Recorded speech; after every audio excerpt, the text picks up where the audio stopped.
In this guide, I'm going to show you guys how to fix no sound issue in camera video recording on Android device. Let's get started. First, launch your settings app.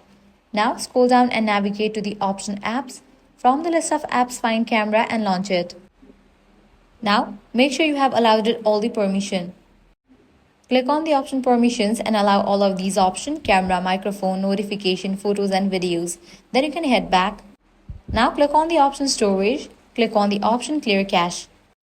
With this, your problem might be resolved. Next thing you want to do is check for the software update for your device. For that, head back.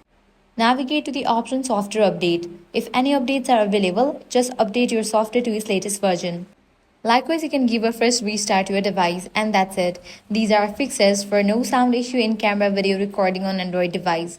If this guide helped you out, do not forget to like, share and subscribe. Thanks for watching.